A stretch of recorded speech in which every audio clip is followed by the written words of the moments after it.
"Kneel, or don't bother breathing in my house," her stepmother said, her voice smooth as polished glass. And Elena Whitmore felt every pair of eyes in the grand hall turn toward her at once, as if she had just been placed on display instead of invited to a feast. The marble beneath her shoes gleamed under hundreds of candle flames, the scent of roasted meat and sweet wine thick in the air, laughter echoing high against vaulted ceilings. But none of it touched her except as distant noise, like she was standing underwater while the rest of the world watched from above. She hesitated for half a second, just long enough to feel the weight of judgment settle across her shoulders, then slowly lowered herself, her knees meeting the cold stone floor with a quiet, final sound that seemed louder than the music, louder than the conversations, louder than her own heartbeat. Whispers followed immediately, soft at first, then growing bold, curling through the air like smoke as nobles leaned toward one another, their voices coated in curiosity and quiet cruelty, because everyone knew what she was, an omega without presence, without scent, without value, the kind that families hid or traded away, not the kind brought into a royal feast unless it was meant to entertain.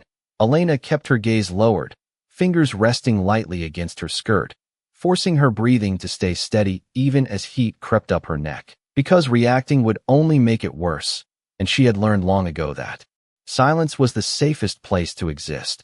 A drop of wine hit the floor near her hand, dark red spreading slowly across the pale marble, and she didn't need to look up to know who had done it.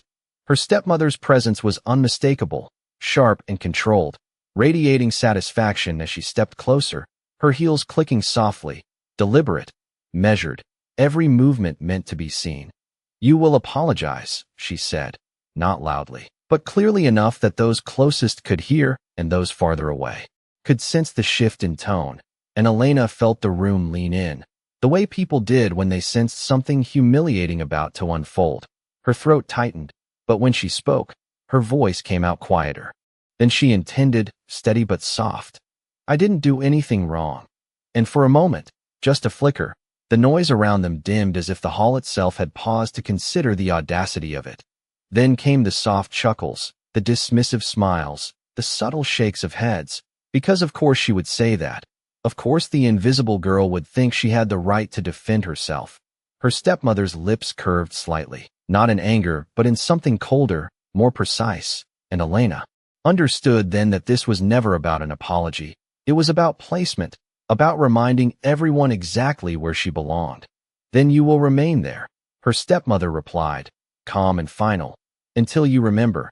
And just like that, Elena's existence was reduced to a lesson for others, a quiet spectacle placed at the center of a room filled with power, wealth, and expectation. She felt the weight of it pressing down on her shoulders, the stillness of the floor beneath her knees, the way her hands trembled just slightly despite her effort to stay composed.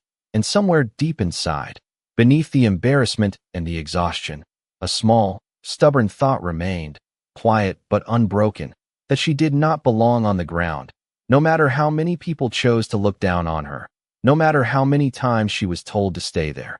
She exhaled slowly, steadying herself, unaware that at the far end of the hall, beyond the towering doors and the shifting shadows of torchlight, something had just changed, something powerful and unseen, and for the first time that night, the air itself seemed to hold its breath as if waiting for something, or someone, to arrive. The longer Elena remained on her knees, the more the room adjusted around her, as if her humiliation had become part of the evening's design, something expected, something accepted, and that was what made it worse. Not the whispers or the glances, but the ease with which everyone returned to their conversations, their laughter rising again in soft waves while she stayed frozen at the center like a forgotten detail that no one intended to fix. The marble pressed cold through the thin fabric. Beneath her knees, a steady reminder that she was still there, still seen, even when people chose to look past her, and she focused on her breathing, slow and measured, counting each inhale as a way to keep herself from slipping into the tight panic building quietly in her chest. Somewhere to her left, a servant hurried by carrying a tray, the faint clink of glass betraying unsteady hands, and when the tray tilted just slightly, Elena moved without thinking, one hand lifting just enough to steady the edge before it could fall. The servant's startled eyes meeting hers for a brief second, filled with gratitude and fear all at once, before she quickly nodded and disappeared back into the crowd, as if nothing had happened.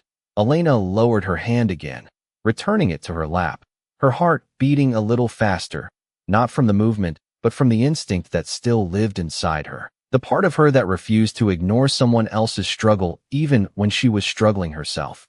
A quiet scoff reached her ears, followed by a low murmur of amusement from a nearby table, and she knew they had seen it, not as kindness, but as something else, something weak, something unnecessary, because in a room like this, power was measured in presence, not compassion. She swallowed, keeping her gaze down, telling herself that it did not matter, that none of this mattered, that she only needed to endure a little longer, just long enough for the night to pass, for the music to end, for the doors to close behind her so she could return to the quiet corners where she belonged. Her stepmother's shadow fell across her again, sharp and deliberate, and though Elena did not look up, she could feel the scrutiny, the silent evaluation, the satisfaction that came from seeing her exactly where she had been placed. "Remember this moment," her stepmother said softly, her voice meant only for her this time, stripped of performance and filled instead with quiet certainty. "This is where you fit." And Elena felt the words settle into her like a weight, heavy and familiar, the kind she had carried for years without ever finding a way to set it down. But something inside her resisted, not loudly, not enough to be noticed, just a small, steady defiance that refused to agree, that refused to accept that this was all she was meant to be. She shifted slightly, adjusting her posture despite the ache beginning to form, her shoulders straightening just a fraction, her chin lifting just enough to ease the strain on her neck. And it was such a small movement, barely noticeable, but it changed something inside her, a quiet reclaiming of space even while she remained on the ground. Across the hall, the massive doors at the far end stood, closed, towering and still, guarded and silent. But there was a tension there now, a subtle shift in the air that brushed against her senses like the first hint of a storm rolling in. And though she could not explain it, Elena felt it, a faint pull, a strange awareness that made her chest tighten in a different way, not from fear or shame, but from something unfamiliar, something that felt like anticipation. The conversations nearest the doors began to falter, voices lowering, glances shifting toward the entrance as if guided by an instinct none of them fully understood, and one by one, the energy in the room started to change, not abruptly but steadily, like a current turning beneath the surface. Elena remained where she was, still kneeling, still silent, but her breath caught slightly as that same unexplainable feeling brushed against her again, stronger this time, as if something beyond those doors had already noticed her, had already chosen her out of everyone in the room, and was now only moments away from stepping inside. The doors did not burst open. They moved slowly, deliberately, as if even the hall itself needed time to prepare for what was about to enter. And the moment the first inch of darkness gave way to torchlight, the entire room shifted, not in sound but in presence, conversations cutting off mid-sentence, laughter fading into silence, every head turning toward the entrance with the same instinctive awareness that something far greater than status or wealth had just crossed the threshold. Elena felt it before she saw him, a pressure in the air that settled deep into her chest, not painful but undeniable, like standing too close to a storm that had not yet broken, and her breath caught as the sensation curled around her senses, unfamiliar and impossible to ignore. Boots echoed against the stone floor, slow and steady, each step measured, controlled, and with every movement forward, the silence in the hall grew heavier, more absolute, until even the smallest sound seemed out of place. King Adrian Blackthorn did not need an announcement. He did not need to raise his voice or demand attention, because the room gave it to him without question, without hesitation, as if every person present understood that resisting that pull was not an option. Elena kept her head lowered at first, not out of obedience this time, but because something inside her hesitated, as though looking up would change everything in a way she was not ready to face. But the feeling only intensified, drawing her attention upward despite herself, and slowly, almost reluctantly, she lifted her gaze. She saw him through a blur of candlelight and distance, tall, composed. His presence cutting cleanly through the crowded hall without effort, dark fabric falling in precise lines around him.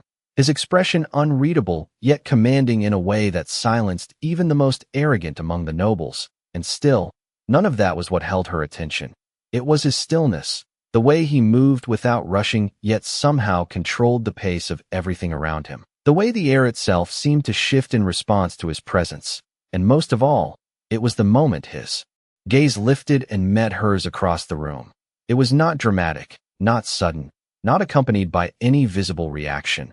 But Elena felt it like a quiet impact beneath her ribs, a sudden, steady awareness that locked her in place, her breath catching again as something unfamiliar stirred deep within her, something that did not belong to fear or shame or even curiosity, but something older, something instinctive, something that recognized him before her mind could understand why. She froze, unable to look away, even as every lesson she had ever learned told her she should drop her gaze immediately, that meeting the eyes of someone like him was not her place, was not something she was allowed to do. But the thought never reached her in time, because whatever held her there was stronger, quieter, and far more certain. Across the hall, the nobles shifted subtly, some lowering their heads, others straightening in careful respect, but no one spoke, no one moved, all of them waiting, watching, measuring the direction of the king's attention, because where he looked mattered more than anything else in that room. Elena became aware of it then. The way the silence had changed, no longer passive but focused, directed, as if every person present had begun to notice the same thing, that his gaze had not moved on, that it had not swept past her the way everyone else's always did, but had remained, steady and unyielding, fixed on the one person still kneeling on the marble floor. Her pulse quickened, not from panic this time, but from something far more unsettling. The sense that she had just been seen in a way she never had before, not as an inconvenience or an embarrassment or a lesson, but as something else entirely, something she did not yet have the words to name. And as he took another step forward, closing the distance between them one measured pace at a time, Elena realized with a quiet, rising certainty that whatever was about to happen next would not leave her where she was. No one spoke as he approached, and the silence was not empty but heavy, layered with expectation and something far more fragile, as if the entire hall understood that one wrong movement could shatter the moment into something irreversible. Elena felt every step he took without needing to look, the sound of his boots echoing across the marble in slow, measured rhythm, each one closing the distance that had once felt impossibly wide. And with every inch he came closer, the strange pull inside her chest tightened, no longer distant or faint but immediate, undeniable, like a thread drawn taut between them. She should have lowered her gaze again, should have remembered her place, should have disappeared into the quiet obedience that had kept her safe for so long. But she could not. Not now. Not when something deeper than fear held her still and kept her looking forward despite everything she had ever been taught. The edge of his presence reached her before he did, a subtle shift in the air that made her skin prickle, not with danger but with awareness. And when he finally stopped a few feet away, the space between them felt smaller than it should have, charged in a way she could not explain. She became suddenly aware of herself in a way she had not been moments before, of the way her hands rested in her lap, of the faint tremor she could not quite suppress, of the fact that she was still on her knees while he stood before her. And the realization should have brought shame rushing back, but instead it only sharpened that quiet defiance that had begun to take root inside her. Around them, the nobles watched without breathing, their attention fixed so completely that even the flicker of candlelight seemed to hesitate, and Elena could feel it, the weight of their focus pressing in from all sides, waiting to see what he would do, waiting to understand what this moment meant. Her stepmother stood nearby, rigid and composed, though the confidence that had defined her earlier had shifted into something tighter, more controlled, as if even she did not fully trust what was unfolding. And Elena sensed it without looking, that slight change in the balance of power that had once been so certain. For a long second, nothing happened, and in that stillness, Elena felt the world narrow down to the space between them, to the quiet exchange of breath and presence, to the way his gaze held hers without wavering, without dismissal, without the indifference she had grown used to. Then, without raising his voice, without any outward display of authority, he spoke, and his words cut cleanly through the silence, low and steady, carrying effortlessly across the hall. "Why is she on the ground?" And it was not a question asked out of curiosity, but one that demanded an answer, one that shifted the weight of the moment away from her and onto everyone else. The effect was immediate, a ripple moving through the crowd as eyes darted, as tension sharpened, as those closest exchanged uncertain glances, because no one wanted to be the one to respond, and yet no one could ignore it either. Elena's breath caught again, not from fear this time, but from the sudden realization that the focus had changed, that the room was no longer watching her humiliation but waiting for justification, waiting for someone to explain what had seemed acceptable only moments before. Her stepmother stepped forward then, graceful and composed, her voice smooth as she addressed him with careful respect, offering an explanation wrapped in politeness and control. But Elena barely heard the words, because all of her attention remained fixed on him, on the way he listened without interrupting, without reacting, his expression unreadable yet somehow more decisive with every passing second. And as the explanation continued, as the tension in the room stretched tighter and tighter, Elena felt that quiet certainty inside her grow stronger, that whatever he decided next would not simply pass over her the way everything else always had, that this moment was not fading into the background, that it was building towards something she could not yet see but could no longer deny. And for the first time since she had been forced to kneel, she no longer felt small. Her stepmother's voice flowed smoothly, polished and precise, explaining the situation as if it were nothing more than a minor correction, as if Elena's presence on the marble floor had been necessary, justified, even appropriate within the rigid expectations of the feast. And for a moment, the words seemed to hang in the air with careful balance, crafted to maintain control, to preserve dignity, to redirect attention away from anything that might appear improper. Elena listened without truly hearing, the sound fading into the background as something else took hold of her awareness, something quieter but far more powerful, the steady certainty that his decision had already been made long before the explanation had begun. King Adrian did not interrupt, did not react outwardly, but there was a subtle shift in his posture, a slight stillness that felt deliberate, and when the last word fell into silence, he did not respond immediately, allowing the weight of the moment to settle fully over the room, stretching the tension until it became impossible to ignore. Elena's pulse quickened, not from fear but from anticipation, from the strange, unwavering sense that whatever came next would not align with what anyone expected. The nobles watched closely, their expressions carefully neutral yet betraying curiosity beneath the surface, because they too felt it, that quiet imbalance, that subtle disruption in the pattern they understood so well. Her stepmother remained composed, though Elena noticed the faint tightening at the edge of her posture, the smallest hint of uncertainty slipping through the controlled exterior she had maintained all evening. Then, at last, he moved, not with haste or force but with intention, a single step closer that reduced the distance between them to almost nothing. And in that moment, Elena felt the shift fully, as if the world had tilted just slightly in her direction. His gaze did not waver from hers, not even for a second, and there was something in it now, something deeper than observation, something that held recognition without explanation, and it sent a quiet, steady warmth through her chest that she could not push away. Slowly, without breaking that connection, he lowered himself, not fully to the ground but enough to bring himself closer to her level, and the entire hall seemed to react in silent shock, because this was not how power behaved.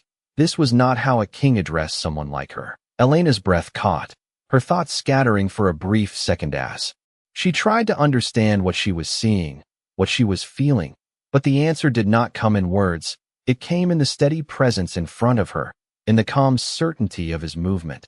His voice, when he spoke again, was quieter than before, meant for her, but heard by all, carrying effortlessly through the stillness. "Look at me." And it was not a command forced through authority, but something gentler, something that asked rather than demanded, and without hesitation, without fear, Elena did. The moment their eyes fully met, something shifted again, deeper this time, more undeniable, a silent connection that neither of them could ignore, and for a heartbeat, the rest of the world ceased to exist around them. The nobles remained frozen, caught between disbelief and anticipation, because they could see it now, the change in his attention, the way it centered entirely on the girl who had been invisible only moments before. Elena felt it too.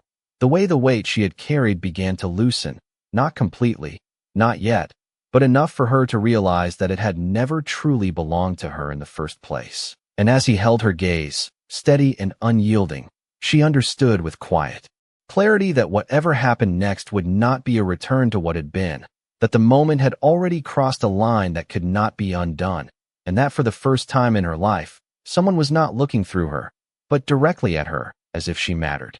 The silence did not break. It deepened, stretching into something almost sacred as his words settled between them. And Elena felt the world narrow even further, her awareness anchored completely to the man in front of her, to the quiet intensity in his gaze that had not shifted even once. Her breath came slower now, steadier, as if something inside her had aligned without her permission, as if a part of her that had been waiting her entire life had suddenly recognized where it belonged. King Adrian studied her for a moment longer, not in judgment, not in curiosity, but in a way that felt certain, as if he was confirming something that had already been decided, something that did not require explanation. Then, without warning, he reached for her, not abruptly, not forcefully, but with deliberate care, his hand extending toward her as though the distance between them was something fragile, something that needed to be crossed with intention.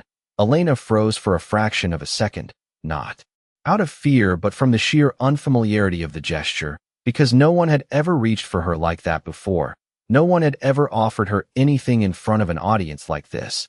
And yet something in her responded immediately, instinctively, her hand lifting before her thoughts could catch up. When their fingers touched, the contact was light, almost cautious, but the effect was anything but subtle, a quiet surge of warmth. Moving through her, steady and grounding, not overwhelming but undeniable, and she felt her breath catch again, her pulse quickening as that same unexplainable connection tightened, stronger now, clearer, around them. The reaction was immediate, though still silent, a ripple of disbelief passing through the nobles as they watched the king of all alphas take the hand of the one person they had dismissed, the one person they had placed beneath them without question.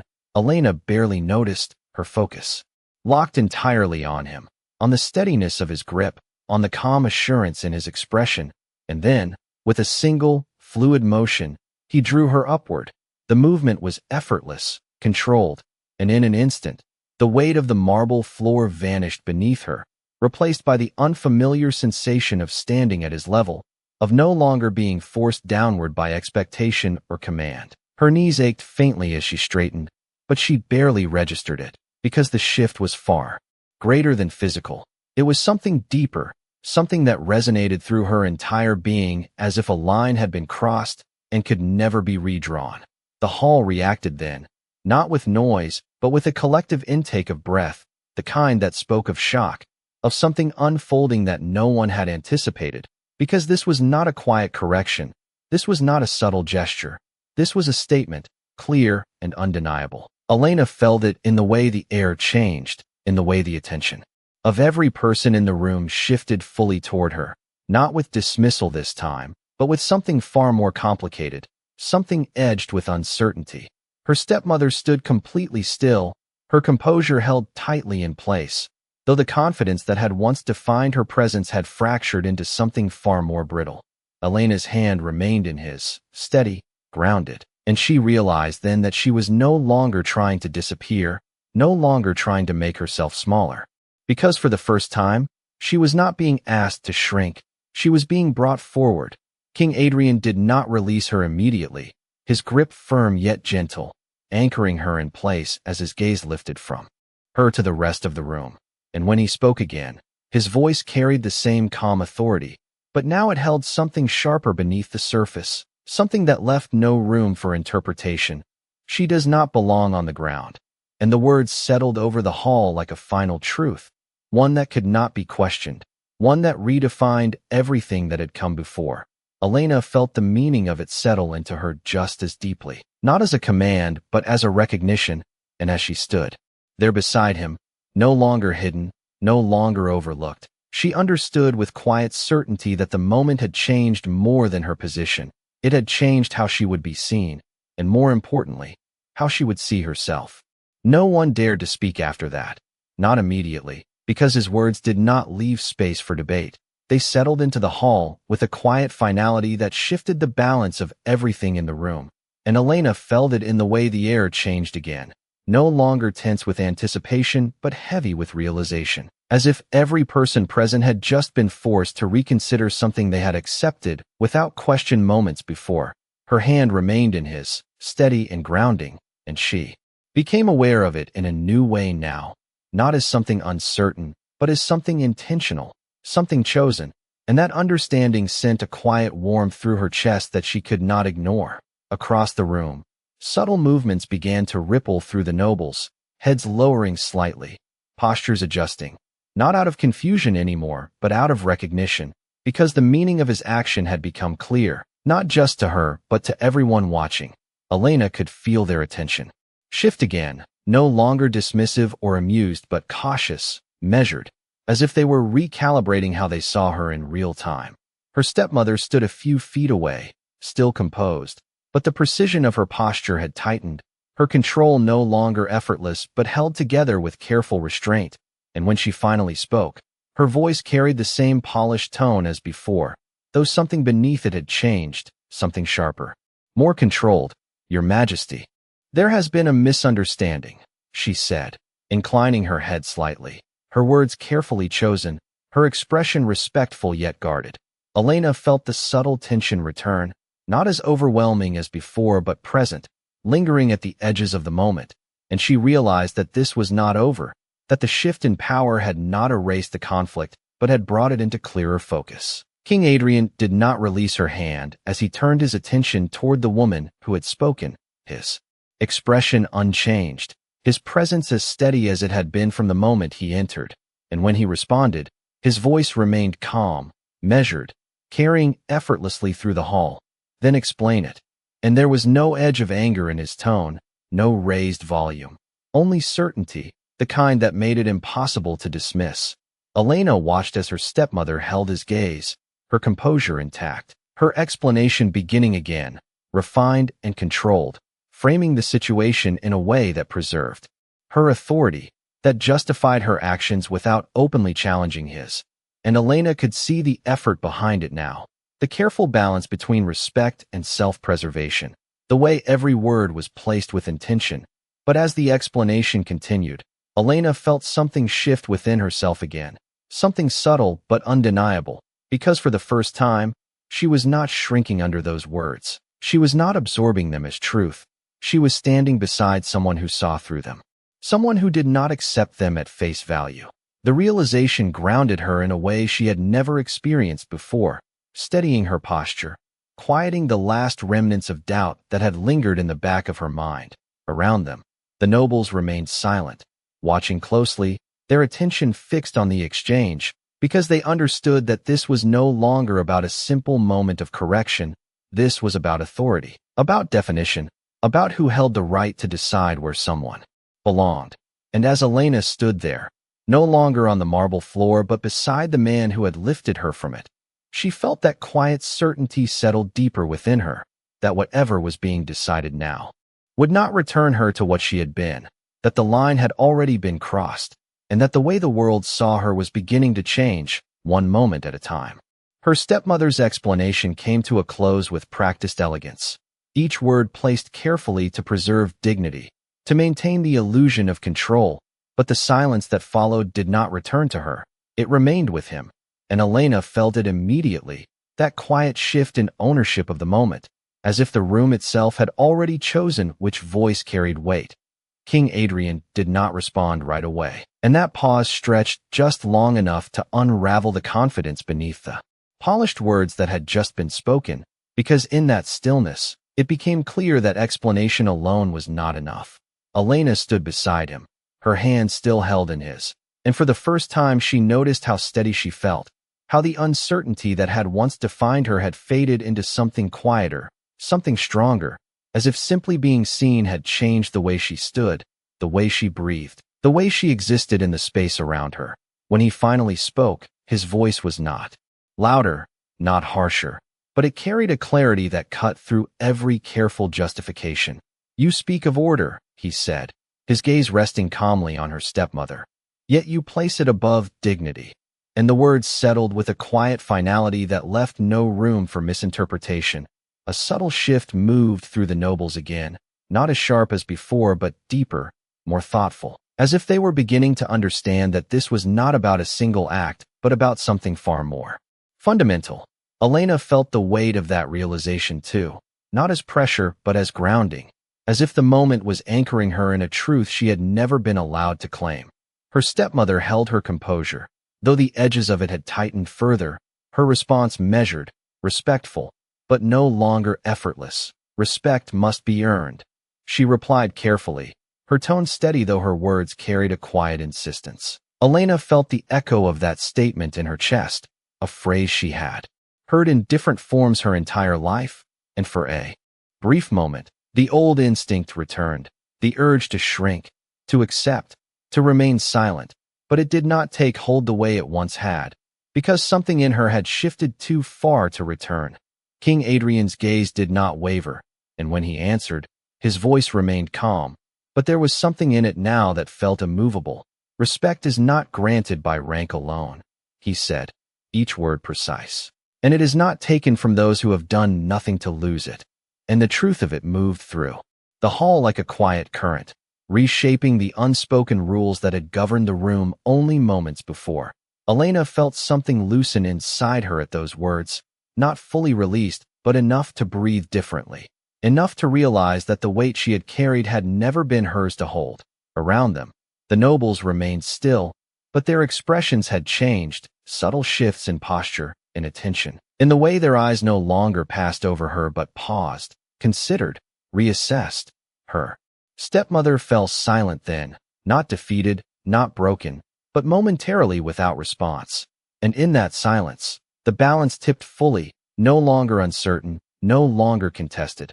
Elena stood quietly, aware of every detail now, the warmth of his hand, the steadiness of his presence, the way the room had reoriented itself around a single decision. And she understood with growing clarity that this was not simply a defense, it was a declaration, one that extended beyond this moment, beyond this hall, beyond the expectations that had once defined her place.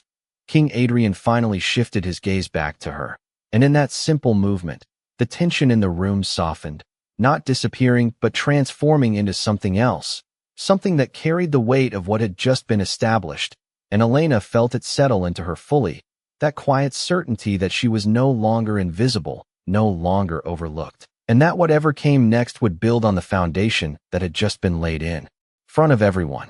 The moment did not end with his words. It settled, expanding outward through the hall like a quiet force that reshaped everything it touched, and Elena could feel it in the way people no longer looked at her with dismissal but with hesitation, with curiosity, with something that bordered on respect even if they had not yet found the courage to name it.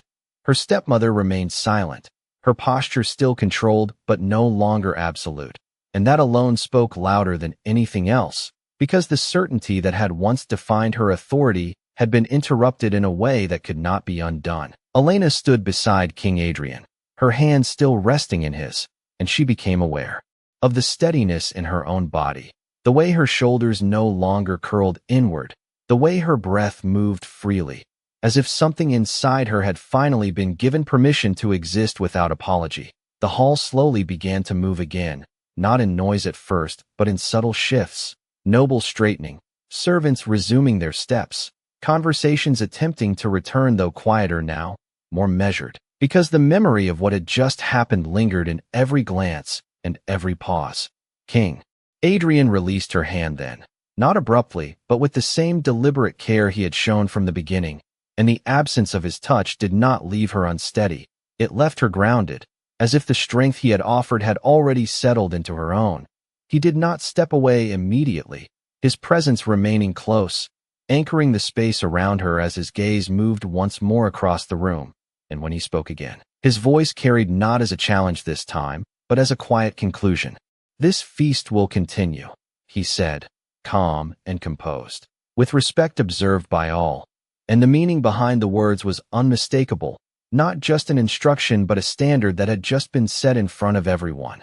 There was no resistance, no hesitation, only quiet acceptance as heads inclined and the rhythm of the evening cautiously resumed, altered in a way that could not be reversed. Elena felt it all from where she stood, the subtle recalibration of the world around her, the way space opened instead of closed, the way people allowed room for her presence instead of ignoring it. And it was unfamiliar, almost overwhelming in its quiet magnitude. Her stepmother turned slightly, her expression composed once more, but her gaze lingering for just a fraction too long, something unreadable passing through it before she stepped back into the structure of the gathering, her control intact, but no longer unquestioned.